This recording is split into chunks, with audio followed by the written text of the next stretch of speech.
گھر میں محبت سے رہنا یہ بھی ہماری ضرورت ہے. گھر جو ہے نا, گھر یہ سکون کے لیے بنایا اللہ نے. جعل لکم من انفسکم ازواجا لتسکنوا الیہا.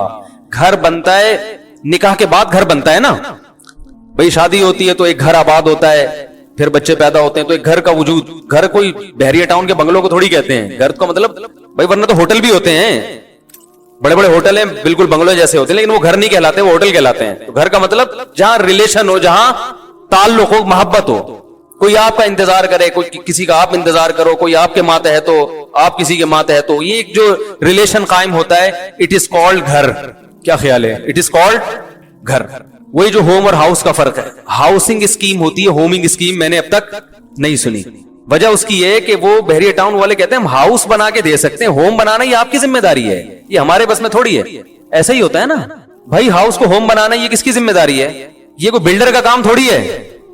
تو اللہ تعالی نے گھر جو رکھا ہے نا, گھر یہ جانوروں کو بھی دیے ہیں. بہت سے جانور گھر بنا کے رہتے ہیں. شیر کی کچھار ہوتی ہے, وہ شکار کر کے آتا ہے ادھر ادھر, دہشت گردی کر کے آ کے جب سکون سے بیٹھنا ہوتا ہے جہاں اس کو کوئی چیتا بیتا چھیڑے نہیں, تو اس کے لیے کہاں داخل ہو جاتا ہے؟ وہ اپنی خود ہی بول لیا کریں تک وہ کچھار میں داخل ہو جاتا ہے. سانپ جب خطرہ محسوس کرتے ہیں کہاں گھستے ہیں؟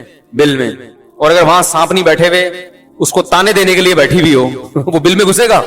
بولو بھائی, نہیں جائے گا. وہ سانپ بل میں گھس کے آتا اس لیے کہ یار یہاں یہ اپنا ٹھکانا ہے, سکون ملے گا, یہاں آرام سے تمیز سے زندگی گزاریں گے, جب بھوک لگے گی یا کوئی مسئلہ ہوگا باہر نکلیں گے, انجوائے کریں گے, یہ سکون کی جگہ ہے. چوہے اپنے بلوں میں گھستے ہیں, بلیاں بھی گھر بناتی ہیں اپنا ٹھکانہ. جب بچوں کی پیدائش کا وقت آتا ہے بلی کی, تو وہ کوئی سوٹیبل جگہ تلاش کرتی ہے جہاں اپنے بچوں کی اچھی طرح سے تربیت کر سکے. بلوں کے خطرات سے انسانی نما بلے بھی اس کو پریشان نہ کریں, اور جو سچی مچی کے بلے ہیں وہ بھی پریشان نہ کریں. تو بڑے تمیز سے. خرگوش بھی ایسا ہی کرتی, خرگوش کی جو مادہ ہے وہ بھی ایسا ہی کرتی ہے. وہ تو باقاعدہ ڈیکوریٹ کرتی ہے اپنے گھر کو. جب بچے دینے کا وقت آتا ہے تو اپنے جسم کے بال نوچ کے کارپیٹ کی طرح زمین پہ بچھا دیتی ہے, ٹیمپریچر مینٹین رکھتی ہے, بہت کچھ کر کے اس کو پتا ہے میرے بچے یہاں سکون, اطمینان اور امن اور شانتی کے ساتھ پلیں گے. تو بھائی جو انسان جو تہذیب میں سب سے آگے ہے, گھر اس کی بھی ضرورت ہے. جعل لکم من بیوتکم سکنا. اللہ نے قرآن میں کہا اللہ کی نعمت ہے کہ اس نے تمہارے گھروں کو ٹھکانہ بنایا, سکون کی, مسکنت کی, رہنے کی جگہ بنایا. پرندوں کے گھونسلے ہوتے ہیں, سارا دن آؤٹنگ کر کے, جاب کر کے, شام کو اپنے گھونسلے کی طرف لوٹتے ہیں. اب چڑا آیا شام کو اپنے گھونسلے کی طرف, چڑیا نے منہ بنا کے رکھا ہوا ہے وہاں پہ, تمیز سے بات ہی نہیں کر رہی ہے. کبوتر آیا, 12 گھنٹے کی ڈیوٹی کبوتروں میں, 12 گھنٹے کی. ان کے یہاں لیڈیز بھی جاب کرتی ہیں کبوتروں میں, 12 گھنٹے کبوتر, 12 گھنٹے شاید گوروں نے یہیں سے لیا ہو. تو اب وہ جب آیا اور کبوتری کا منہ بنا ہوا ہے, وہ تمیز سے بات ہی نہیں کر رہی کبوتر سے. بولی تو کیا باجرہ لے کر آیا ہے؟ بھائی دیکھو, کبوتر جو لے کر آئے گا نا بچوں کو کھلانے کے لیے, کبوتری صبر شکر سے گزارا کرتی ہے. ایسا ہی ہوتا ہے نا, کبوتر دانا لے کر آتا ہے, اپنے بچوں کے منہ میں ڈالتا ہے. ہم نے تو کبوتر بھی پالے ہیں, دیکھا ہے یہ سارا منظر, بڑا زبردست خوبصورت منظر ہوتا ہے. جیسے ہی اس کو پتا ہوتا ہے نا کبوتر کے بچوں کو ابا آنے والے ہیں, وہ منہ کھول کے بیٹھے ہوئے ہوتے ہیں, ایسے منہ کھول کے بچے. کیا اللہ کی ایک, مجھے تو بڑا شوق ہے جانور پالنے کا, بڑی فطرت کی اس میں. اور یہ خدا کی قسم وہ بڑے بدبخت ہیں جو یہ کہتے ہیں یہ چیزیں خود سے بنی ہیں. جو ایتھیسٹ ہے نا, اللہ کا انکار کرنے والے, خود سے یہ جذبات پیدا نہیں ہو سکتے. مشینیں بنتی ہیں خود سے, بے جان چیزیں وہ بھی نہیں بنتی. تو یہ جاندار جذبات, احساس رکھنے والا, محبت نفرت کرنے والا, ایسے جذبات اللہ نے رکھے کہ جب غم ہوتا ہے تو آنکھوں سے آنسو بہ کے بتاتا ہے, خوشی ہوتی ہے تو ہنس کے بتاتا ہے. یہ جذبات کی خود بخود ساری چیزیں کیسے پیدا ہو گئی؟ اس کبوتر کے دل میں کس نے ڈالا کہ تیرے بچے تیرا انتظار کر رہے ہیں, خود بھی کھا اور ان بچوں کے لیے دانا بھی جمع کر. اس کو کس نے بتایا کہ یہ تیرے اسپرم سے پیدا ہونے والے انڈے ہیں جن سے یہ بچے نکلے ہیں؟ کیا اس نے بھائی میڈیکل سائنس پڑھی ہے کیا؟ اس کو کیا پتا کہ یہ بچے جو ہے نا اللہ نے میرے باڈی سے پیدا کیے ہیں, تبھی تو اتنی محبت کر رہے ہیں وہ. انہی بچوں میں آپ دوسرے کبوتر کا بچہ لا کے رکھ دیں, اور زیادہ خوبصورت, اٹھا کے مار دے گا, فوراً باہر پھینک دے گا اس کو, بولے گا میرا نہیں ہے. ڈی این اے کی ضرورت بھی نہیں ہے. کبوتر کو پتا ہوتا ہے میرا ہے, گوروں کو نہیں پتا ہوتا. گوروں کو نہیں پتا ہوتا یہ کس کا ہے. یہ بتا رہا ہوں, لوگ صبح شام تعریف کرتے ہیں نا, وہ ہم سے اچھے, وہ ہم سے اچھے. وہ کبوتر سے بھی اچھے نہیں ہو آپ. ٹھیک ہے کچھ چیزیں اچھی ہیں مانتا ہوں, لیکن اس کی وجہ سے آپ اچھے نہیں بن گئے, بڑی بڑی برائیاں ہیں. تو کبوتر کے بچے منہ کھول کے بیٹھے ہوئے ہوتے. کبوتر دانا لے کر آئے گا اور بچوں کے منہ میں جتنا اللہ نے اس کو رزق دیا وہ کہتا ہے چلو بھائی آج اتنا ہی ملا, آج بارش تھی اس کی وجہ سے زیادہ مال ملا نہیں ہے, گزارا کرو.